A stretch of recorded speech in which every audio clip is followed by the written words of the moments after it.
only do we tithe on who spiritually feeds us, but we choose one organization per month. And I chose the Spiritual Living Archives because those of you who are maybe new and intrigued by what we do, or seasoned in religious science, these archives are the only wealth and resource historically of our documents and how we came to be, and pieces of writing and talks and kinescopes and things of Dr. Ernest Holmes. And when I was in ministerial school, I worked at the archives. That was like indoors, library, I'm there. You know, filing things, looking at first editions, reading more material about Ernest Holmes. For me, that was heaven, heaven.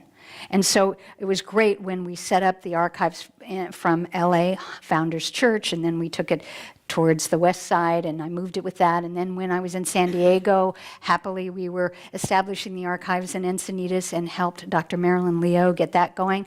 And then while I've been up here, they moved it to headquarters in Golden.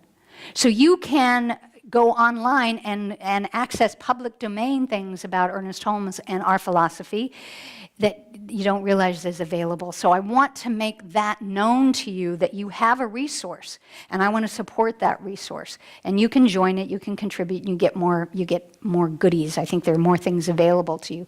But you can go online, and they're trying to make it so that all of the ministers and leaders within our movement will always be represented there with their books and certain talks. So it's an extraordinary, growing, wonderful thing that I want you to know about. So, speaking of adventurers and travelers, Galileo, remember that guy? Galileo said, all truths are easy to understand once they are discovered. The point is to discover them.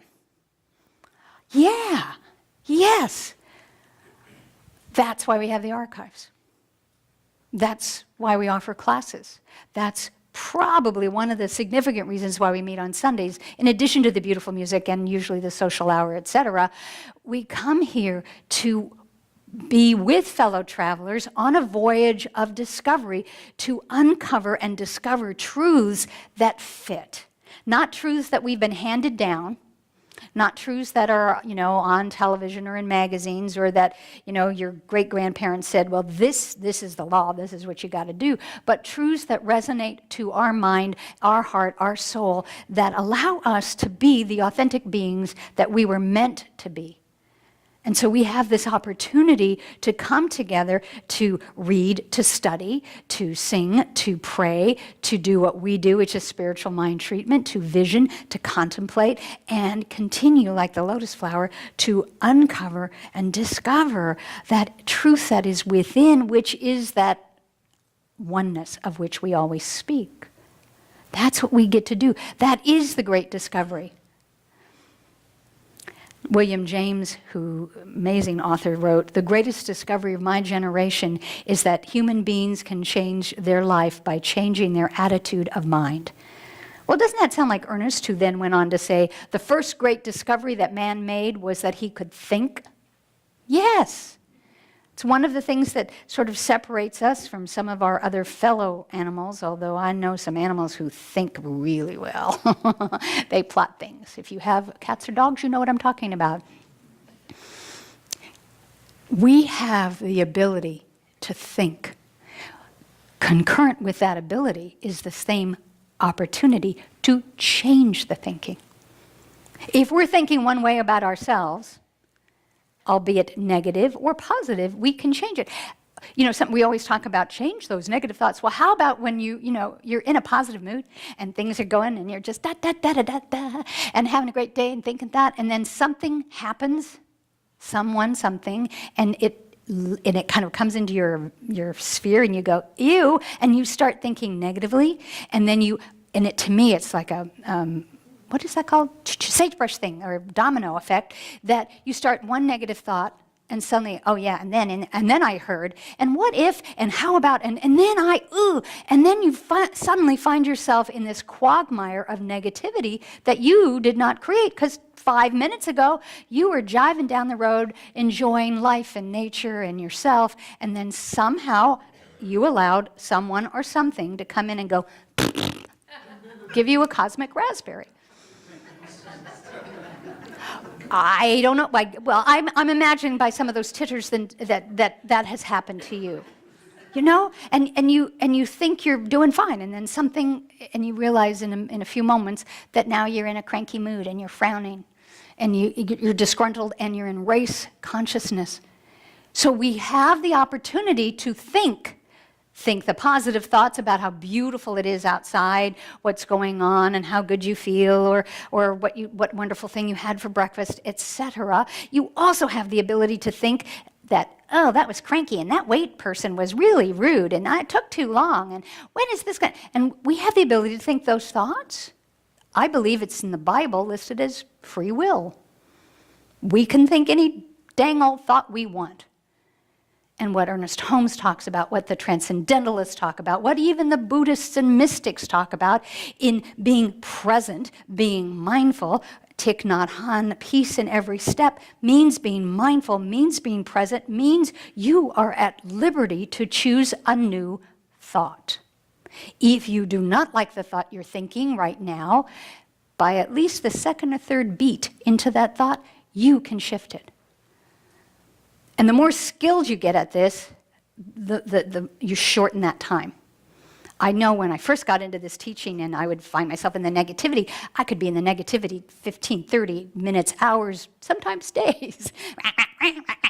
And then oh, that's right, oh, I can think positively, and it shortens. And now it gets to the point where I get into a funk. Yes, even we ministers can. Every so often, very rarely, get into a funk or get into a negative mood, or my pterodactyl comes out, and then suddenly, but then I hear it. It's like being, conditioned. I go, whoa, wait, listen to what I'm thinking. Ew, who let that in? Ew, let it go. Fluff my aura, if you will, and then shift my thought. So now I can do that far more rapidly than I did when I first began this teaching. Because sometimes when you're in the middle of your stuff, you're in the middle of your stuff. And sometimes you're so in the middle of your stuff, you want to be in the middle of your stuff, dang it. You want to own it because I got stuff, my stuff's bigger than your stuff. There's almost a greater understanding of that culturally, within our family, workplace, etc., than when we're in the sweet, good mood. When we're in our stuff, when this person said this to that, or this bill came and it's 5 times too much and I have to call customer service and I was on the phone with them for 4 hours, blah, blah, blah. When we have that stuff and we bring it to the table or the workplace, you've got other people going, oh yeah, I know, oh yeah. Well, and then you want to tell your story, right? But you come in and you're like, da, da, da, life is good. And you walk in and somebody's in their stuff because they just got off with, 4 hours of customer service. And you're like this, they're like, get out of my face. I don't want to hear any of your Pollyanna, namby-pamby, airy-fairy good stuff. Okay, I'm shrinking. And for a lot of my life, that's how it was. Because I'd come in, and somebody would go, I don't want to hear it. Don't you give me any of that good stuff. I don't want to hear that good nonsense stuff. You're not dealing with reality. You're not dealing with facts. Oh, yes, I am. And then, so it was never safe, or it felt like the wrong environment. And it would, what it reminded me of, I don't know about you, because if you ever walk by, oh, no, I better not say that. Okay. Take 2. I would often just leave or hide, emotionally hide, because it wasn't safe to be who I was, who, for the most part, was pretty happy. And so what happened is over the years, there were more and more layers, almost like soot and dust. The dust and grit of the journey would layer itself on me to where I'd walk around and it was easier to go, yeah, I know, that sucks, I know, oh, that's awful, yeah, that's hard, yeah. And then maybe every once in a while I could go home and metaphorically shower and get all that stuff off and shoulders down and be who I am. And usually that was always safe with my dog or my cat because they knew, that's what they knew to be true.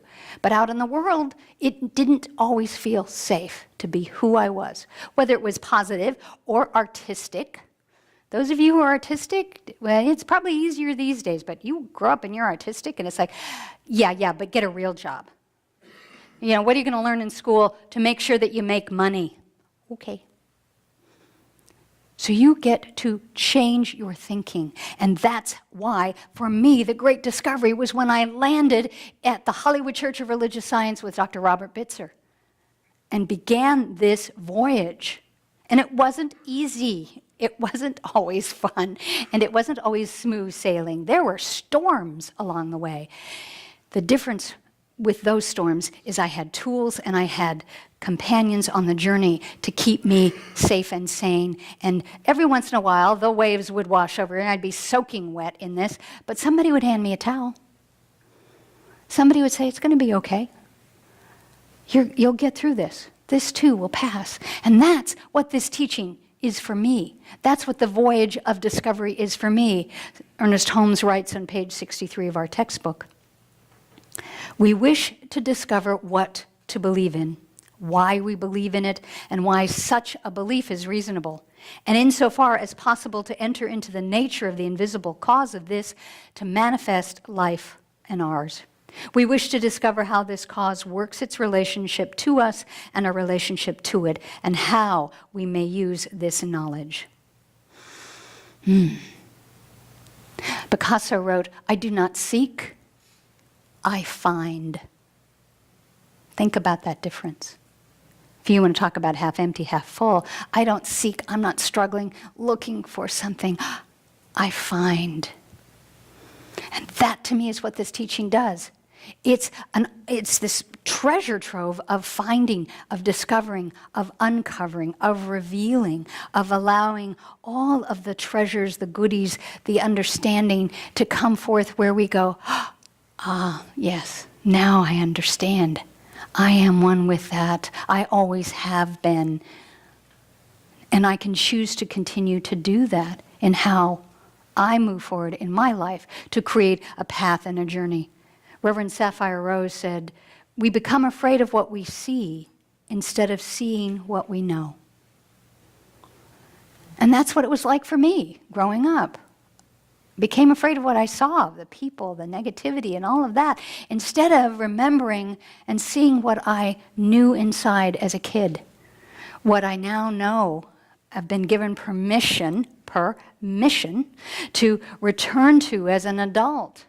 To, yes, I'm not standing up here saying there aren't hard things going on, that there aren't things in the news that are difficult, that each of us, either directly or within our family circle, are having issues. I'm not saying that they don't exist. They're there. And yet, how I perceive them, how I deal with them, how I experience them and react to them is very different now because I see it with what I know from within my heart and my soul. I understand this teaching so differently now and know that it's available to all of us. It doesn't matter age, doesn't matter gender, it doesn't matter how long. You know, some of us have been in this teaching a really long time and you think you know it or you got it. And it's like, you're just trucking. And then you get to a place where Spirit kind of quietly taps you and goes, it's time to go deeper. And you go, really? I thought I was doing pretty good. Do we really? Yeah, okay. And you know what? I think that's what's happening for this center. It feels as if we're getting a cosmic tap on our building shoulder saying, okay, it's time to go deeper. It's time to take this work, this teaching, this philosophy to a deeper and in some ways higher level, a more public level, to be who we are, to come out of the closet as religious scientists who say, I believe that I can change my thinking and change my life. I believe that there's a power within me that is greater than I am that I can use to improve and expand my life, therefore the lives of the world around me. And yes, I can be the change I want to see in the world. That's what I think we're being called to do. I think that just the simple acknowledgement of being the third best place to pray in Chico says, attention. Yes, This is a deep calling, and you're not here randomly. Each one of you, those of you who have been here 20 plus years, those of you who have been here 20 plus minutes, those of you who have found your way to us, or at least to this philosophy, you're being called to a deeper level. Some of you may choose to, suit up and be ready to go. Some of you may go, oh, no, I'm not ready. Later, later. Call me, I'm on, oh, wait, I'm sorry, we're going through a tunnel. I can't hear you, God. Yeah, call me back. And that, too, is okay. Just because you walked into here or you're listening to my words or you're doing that doesn't mean you have to do it this way or that way. That's what this teaching is about. This is have it your way. So those of you who are getting that nudge, those of you who feel that, those of you who know that there's something deeper, what I want you to know is we have a homecoming in a couple of weeks, and there's a reason for that, because it's calling you to home, and we've been spelling the O-M in home for home, so that you have a place where you can come and walk this journey, learn some more tools, hone and refine the tools that you do have, and share it with others who might be able to, along the way, go, oh, yeah, I remember when I was like that. Okay, here's what happens. Here's what you can do. Or you come stumbling, and you've got two people who come over and will lift you on either side. That's what we do. And that's what we're being called to do. And this whole year, for those who are new here, for this whole year when we moved in and we refurbished and we beautified and we have, and now we're organizing and we are, even though A.A. Milne said, one of the advantages of being disorganized is that one is always having surprising discoveries. Come to my office and I'll prove that. People who, go into my office and they go, how can you find anything? And I go, but it's all here. I know exactly where it is. And if I lift this up, oh, look what I found. It's Christmas every day.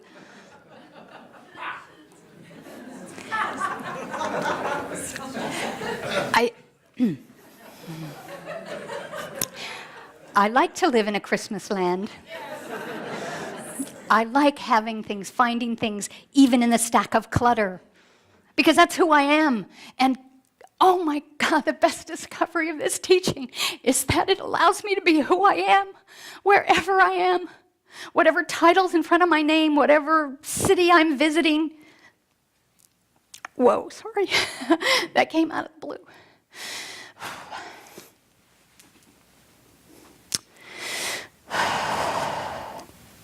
I think that that's what it's about for all of us, is finding that authenticity along the way and knowing that your authenticity is A-okay.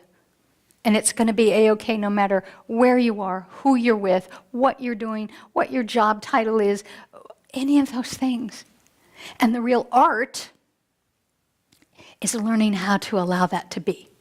Because you can sit and listen to me tell you that, or you can read any of the bazillion wise tomes that are in our bookstore that will say that to you. And most of you have read all that. But many of you, like me, it kind of just went over this way. Oh, yeah. I'm allowed to be authentic. I'm allowed to be who I am. I'm okay. I'm one with God. Everything's fine. Except you're just not going to understand me because of this, this, and this. I'll just put one foot into the water and let you know that I'm like this. I'm a little artistic, or I'm a little disorganized, or I'm this, that, or the other. Pick any of the titles that you've heard me call myself, or the titles you call yourself, and I'll let you see a couple of those, but I'm not going to let you see all of them, because if you really saw all of me, you might run too. And it's really not about them running. It's really about me, you running. Because part of you isn't comfortable with seeing all of you. You haven't had permission until you found this teaching.